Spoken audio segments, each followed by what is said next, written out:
Rain lashed against the grimy windowpane. A lone streetlight flickered, casting an unstable glow on the rain-slicked asphalt below. A figure, face obscured by the shadows of a fedora, clutched a newspaper. Headlines screamed of another senseless shooting, another life extinguished, another community held hostage by fear. The air hung heavy with the metallic scent of gunpowder and the bitter tang of despair. This was America, a nation perpetually grappling with the shadow of gun violence.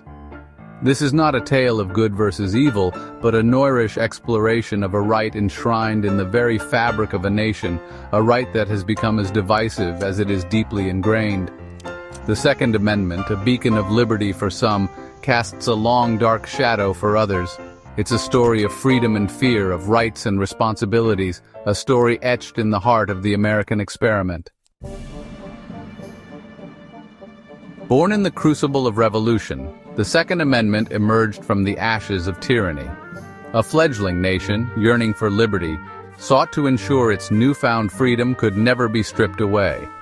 The Founding Fathers, haunted by the specter of British oppression, enshrined the right to bear arms in the Constitution. A well-regulated militia, they believed, was necessary to the security of a free state.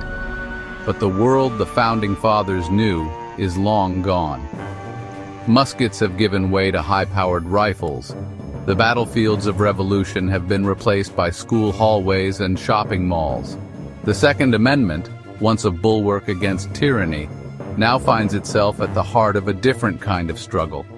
A struggle to reconcile individual liberty with the collective right to safety and security. Guns don't kill people. People kill people. The mantra of the pro-gun lobby echoes through the halls of Congress and across the airwaves. For them, the Second Amendment is not just a right, but a bulwark against tyranny, both foreign and domestic. It's the ultimate guarantor of individual liberty, a symbol of self-reliance and personal responsibility. They argue that gun ownership deters crime, that an armed citizenry is a safer citizenry. They point to instances where law-abiding citizens used firearms to defend themselves and their loved ones from harm. For them, gun control is not the answer. It infringes upon the rights of responsible gun owners and leaves law-abiding citizens vulnerable to criminals who, by their very nature, disregard the law. On the other side of this chasm stand those who see the Second Amendment as a relic of a bygone era, a dangerous anachronism in a modern society. They point to the grim statistics, to the daily drumbeat of gun violence that plagues America. They see a nation awash in firearms, where easy access to deadly weapons has created a culture of fear and violence. For them, the answer lies in stricter gun control measures. They advocate for universal background checks, bans on assault weapons and high-capacity magazines, and red flag laws that would allow authorities to temporarily remove firearms from individuals deemed a danger to themselves or others. They argue that the right to own a gun should not supersede the right to live in a society free from the fear of gun violence. The battle lines in the gun control debate are drawn not just in the court of public opinion, but also within the hallowed halls of justice. Landmark Supreme Court cases like District of Columbia v. Heller in 2008 and McDonald v. City of Chicago in 2010 have reshaped the legal landscape, affirming an individual's right to possess a firearm for traditionally lawful purposes, such as self-defense within the home. These rulings, hailed as victories by gun rights advocates and decried as setbacks by gun control proponents, have further polarized the debate.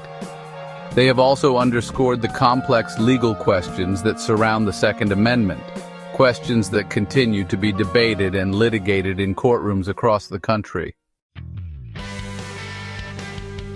Section 6. Blood on the streets, fear in the homes, the societal impact. This debate, however, transcends legalistic arguments and political posturing. It's a debate etched in the heart of American society, a debate that plays out in the shadow of real-world consequences. The human cost of gun violence is immeasurable. Every day lives are cut short, families are shattered, and communities are left reeling from the trauma of shootings. The fear of gun violence seeps into every aspect of American life. Schools conduct active shooter drills, once unthinkable in a nation that prides itself on its freedoms. Public spaces are viewed with suspicion, potential targets in a landscape scarred by mass shootings. The Second Amendment, intended to ensure liberty, now casts a long shadow of fear across the land. Section 7. Navigating the Moral Maze. A complex dilemma. The gun control debate is not a simple dichotomy of right and wrong, black and white. It's a moral and ethical labyrinth, fraught with complexities and nuances. Both sides believe their stance is morally justified, their arguments rooted in deeply held values. Finding common ground in this polarized landscape seems like an impossible dream. Is it possible to reconcile the individual right to bear arms with the collective right to live in a safe and secure society?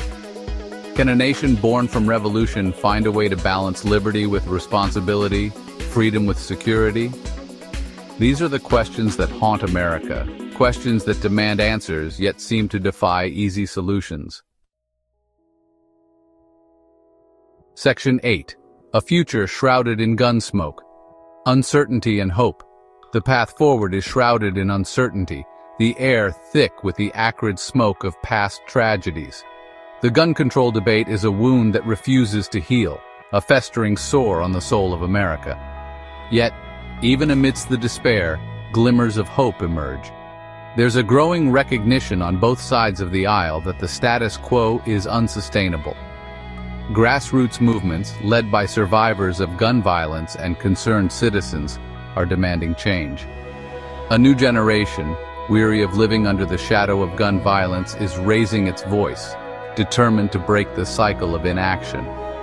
Perhaps, just perhaps, this is the dawn of a new era, an era where dialogue replaces diatribe, where common sense prevails over political expediency. Section 9. The long shadow of the Second Amendment, a never-ending debate. The Second Amendment, a product of its time, continues to cast a long shadow over America. It's a shadow that stretches back to the nation's founding and forward into an uncertain future. The debate over gun rights is likely to continue for generations to come, a testament to the enduring power of this fundamental right and the complexities it presents in a rapidly changing world. It's a debate that demands our attention, our empathy, and our willingness to engage in thoughtful dialogue.